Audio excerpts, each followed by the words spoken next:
Hi, how are you?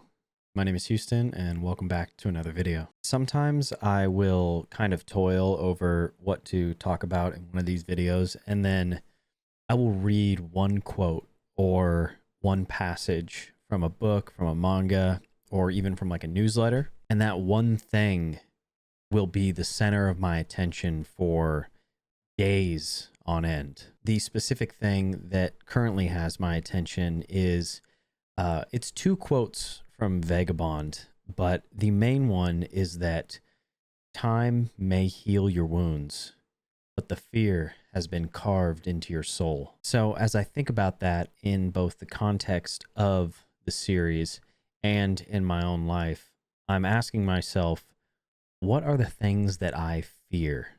Not just objects like insects, earwigs, or other creepy crawly things.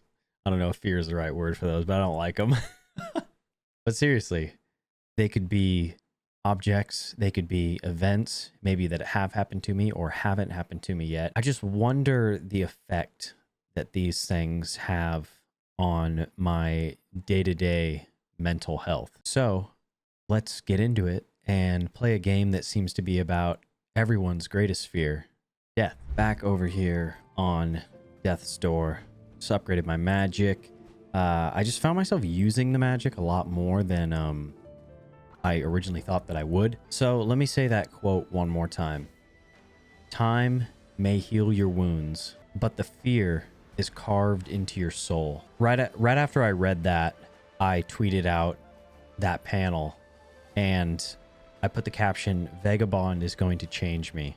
And I think that I understand why so many people love that series, or at least I'm really beginning to understand. To run into a quote like that on like the 45th chapter of a series, I just know that it's gonna become one of my favorites. And yeah, I might be somebody who intellectualizes a lot of stuff, maybe too much. For me, I think that is like the grand project, or like the advantage of exposing yourself to so much good media, or just really media in general. I've spoken before about consuming things in a way that is conscious of what it can teach you, or conscious of just like the deeper things that the creator is obviously trying to get across with the viewer or reader. I think that it's okay to not be like that. I'm not like claiming superiority over media literacy or anything like that. When I hear a quote like that, I think of a lot of things that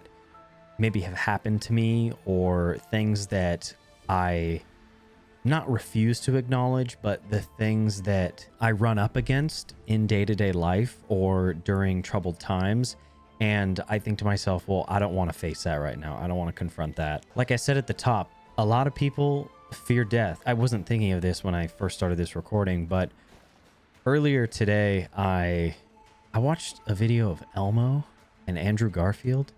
And I don't know if you've seen that, but it's Andrew Garfield talking to Elmo about grief, because I guess Andrew's mom has or had just died recently. He's talking to Elmo about how, while it is sad that he's thinking of his mom, and that obviously he wishes that she was still here, he can also be joyous around the fact that he has the memories of her in the first place. Fear is definitely connected to grief in a way, because when these things happen to you, you fear them ever happening again, because nobody wants to feel that sting of grief any longer than they have to. Actually, it seems like more often than not, when we experience grief, we are trying to do everything in our power to get away from it as fast as possible, which makes sense. I mean, it's not very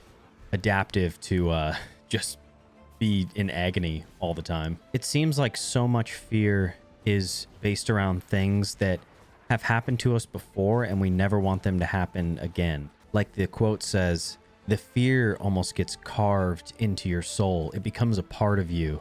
Like the philosopher Carl Jung said, it becomes your shadow. It's like the unconscious becoming conscious in those moments of fear. He said, until you make the unconscious conscious, it will direct your mind and you'll call it fate. It's really easy to feel like you'll never get over something, like you'll never get over a breakup. So if that's the case, you fear becoming vulnerable with someone again. You fear putting yourself out there, all because you don't want to feel the way that you do when or if that person leaves you. We let thoughts like that rule us. And in the end, while it feels good, it feels very cozy. The comfort is the thing that's holding you back, because experiencing life is about experiencing all sorts of things, including, and really kind of the most important, like that hardship and that bit of suffering. It's almost like when you become broken, or when you get that fear carved into you, it's like a broken piece of pottery. You know that Japanese practice of kintsugi, when a piece of pottery shatters and you put the pottery back together and you fill each of the cracks with like a gold paste or like a gold liner. This idea that you can break something but put it back together and it retains its original shape, but in the end it sort of takes on its own more beautiful identity that has its imperfections on full display. Those gold lines in a piece of kintsugi pottery are almost like the fears that have been etched on your soul. Yeah, I mean, people might notice your gold lines, but at the end of the day, you're still you. You're just different. You're changed. And you can't let those fears define you. The more we ignore our fears, the more we try to avoid those things, the more that they keep showing up. Because when they're at the front of our mind, they sort of manifest in real life. And I'm not talking about like The Secret manifesting. I'm talking about being hyper aware of these things to the point where we're missing out on real life. It seems like so much fear is rooted in both the past and the future as well. Because when we just enjoy the moment and when we're present right here, right now, we aren't feeding that fear, because it wants us in a way. It's like it almost takes on its own attitude, its own persona, and it wants us to keep feeding it. It's hard to confront that stuff. Like the beginning of the quote suggests, time is helpful for healing wounds.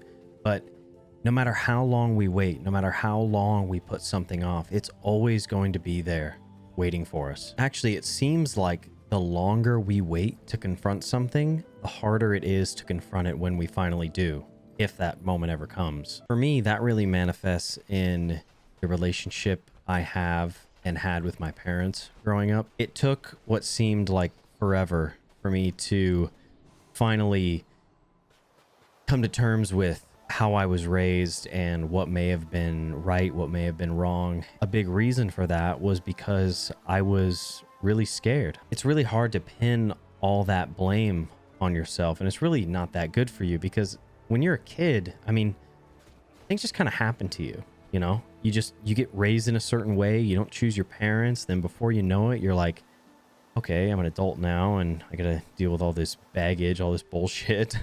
And you don't know how heavy that baggage is gonna be before you really break into it. It's like somebody packing up your whole house into a giant U-Haul, and they don't tell you how they packed it or anything like that. It's just in random boxes all thrown inside this U-Haul.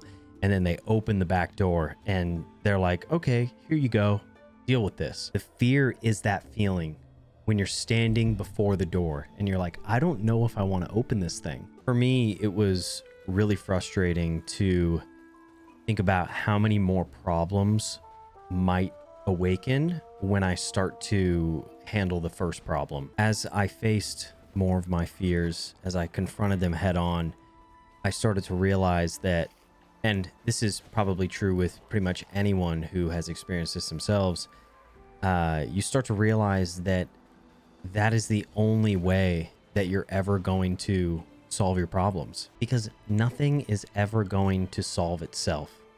And the more you turn your back on it, the more difficult it is going to be to finally solve that problem. And it sucks, dude, because it can be scary. It can be painful.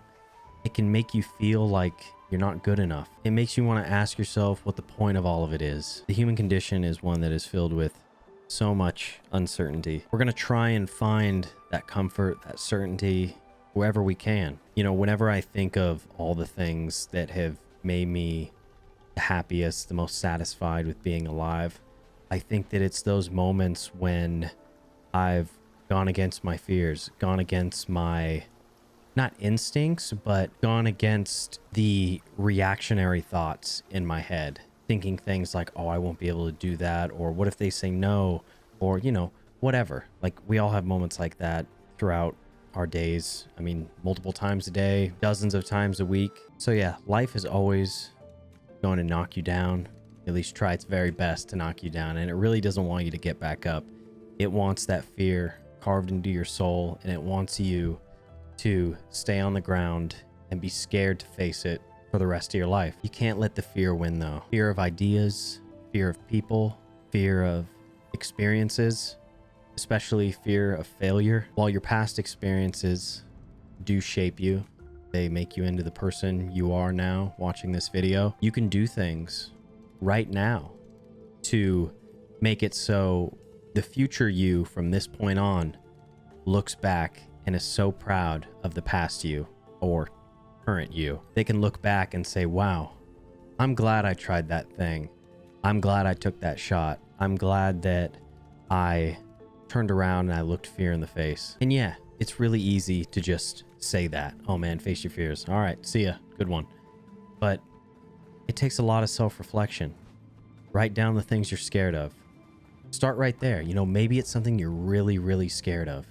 And you could take a lot of notes from cognitive behavioral therapy or CBT when it comes to this stuff too. Just start by writing it down.